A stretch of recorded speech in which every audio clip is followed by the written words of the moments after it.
It's been an exciting month with the LG Signature OLED T, and today I'm thrilled to bring you my 1 month later review. We'll be diving into the performance, features, and overall experience after spending quality time with this fantastic TV.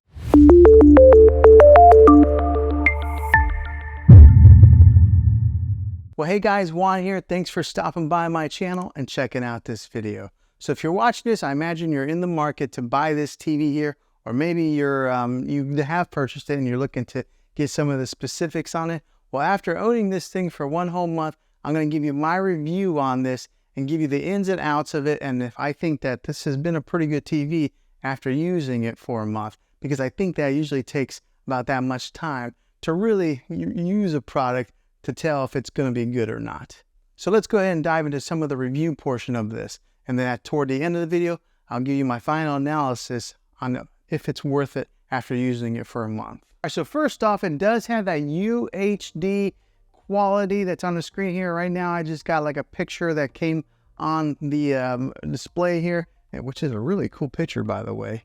But it does have the ultra high definition, and if you're gonna buy a TV, make sure you get one that is a UHD TV. I think a lot of the TVs that are coming out nowadays, that's kind of a standard, but make sure that you're looking for that specific name set, UHD TV. I think just because you're a future-proof yourself if you do buy a TV like that. It does have that 4K quality, that quantum 4K processor core that's inside this thing, which makes it really good whenever you are switching from maybe an app to opening up an app.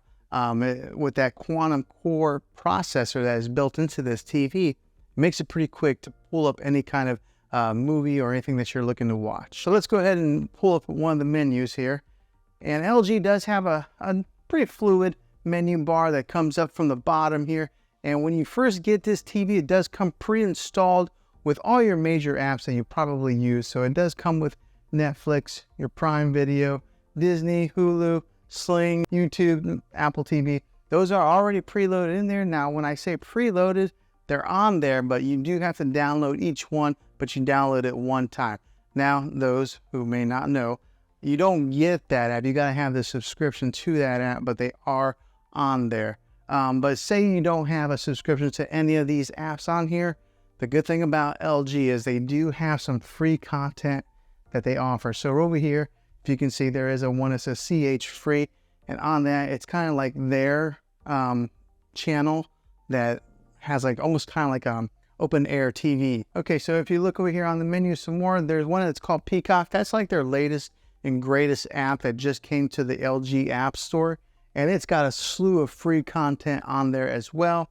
It's got the Google Play Store if you are into that family there of the Google apps. It does have Vudu, Showtime, Stars, Redbox. Remember, we used to have to go buy or rent a DVD and then return to the Redbox store. Well, now you can just rent them right here on the app. It's got the CBS All Access, Spotify, so if you do want to listen to any type of music, you can do that right here on the TV. And then it's got a YouTube TV if you're into that. And then also just, well, the regular YouTube app below it. So it has pretty much all your major apps that you're probably looking to consume any type of media on. Now, one that it is missing is the Spectrum TV app, which for myself, that's how I watch regular TV. Unfortunately, Spectrum did sign a deal with Roku and Samsung, so their app only goes on those two platforms. So you can't get the Spectrum TV app on here, but I think that there's a whole slew of other options, and if you're looking to get any kind of like live TV media consumption. Now, after testing this TV out for a little bit of time, the one thing that really caught me by surprise is how loud it is. A lot of times I only have to listen to this thing. Right here's the volume button, but I usually pull it up to about 18 is where I'm comfortable at listening to it. And I do have kind of a longer room here. 18 is plenty loud for me. So therefore I don't really need a sound bar with this TV. That's just an additional expense. If you're wanting to save a few dollars, I think you'll be okay with that, because a lot of these TVs, the sound is just terrible.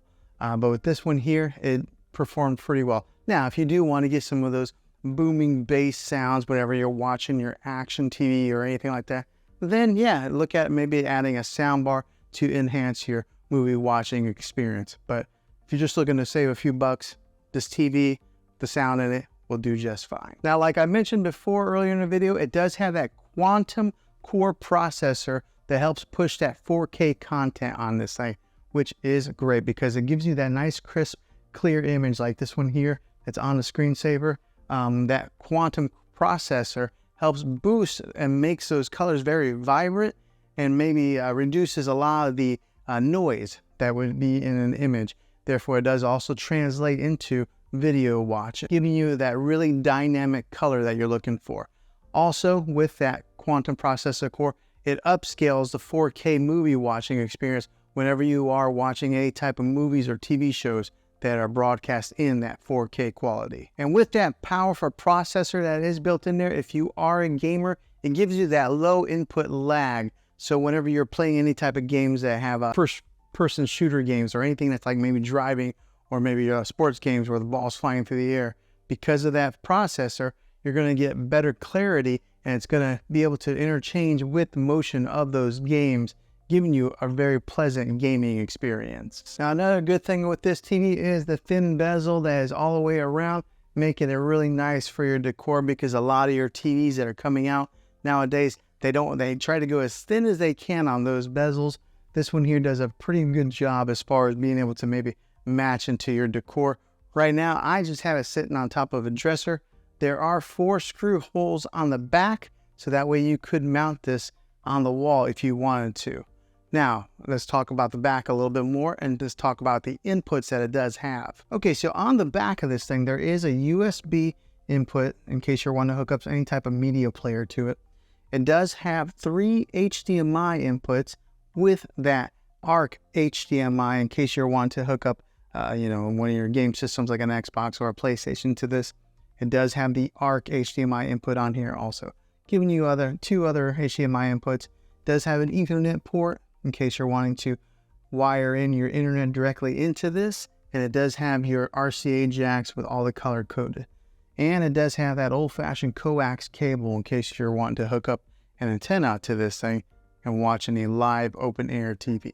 Okay, and just to give you a quick little look at the remote here, this is what is on the remote. It does have a built-in Netflix button.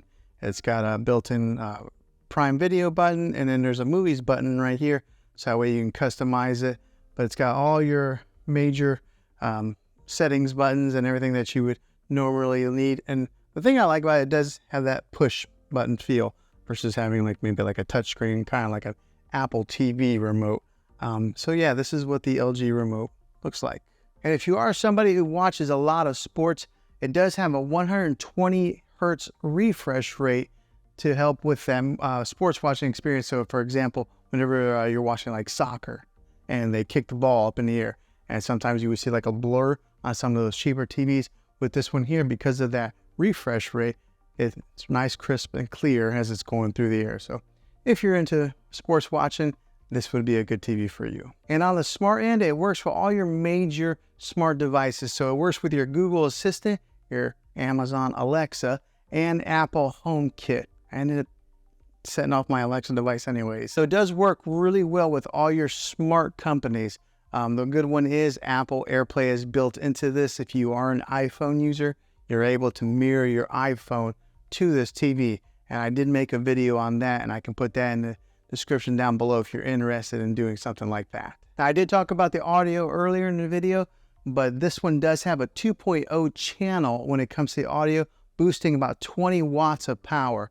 And it is a downward type of audio. So the good thing about it is this is mounted up a little bit higher than a lot of your TVs. And because the sound does point downwards, it bounces off like that and goes into the direction of where you're watching, or maybe bounces off the wall and kind of helps project it out. But it is plenty loud for you. And then just to give you the weight size of the TV, it's a 24.9 pounds. So it does have a little bit of weight to it, but the bigger the TV, the heavier they are. And then fresh out of the box, whenever you do buy one of these LG TVs, they do come with a 1-year warranty. I've never really had to use any warranties on my TV, and I've never bought any extended warranties myself. That's just me being an average consumer. Okay, so would I recommend this TV after using it for 1 whole month? I think that if you are using it in maybe a spare bedroom or using it for gaming, I think that it would be a great TV for those situations. As far as maybe making it your main TV in your living room where you got a bunch of people watching it, I think I would probably upgrade to something a little bit better. But I think for the average person that is watching it in a spare bedroom or gaming, this would be a good TV for you. So maybe this video was helpful to you. Hopefully it was. If you are looking to buy this thing, I'll have a link in the description down below. If this video was helpful, go ahead and click a thumbs up on it. Go ahead and subscribe to my channel. I make tech videos all the time, and I'd love to have you back in the next one. Take care.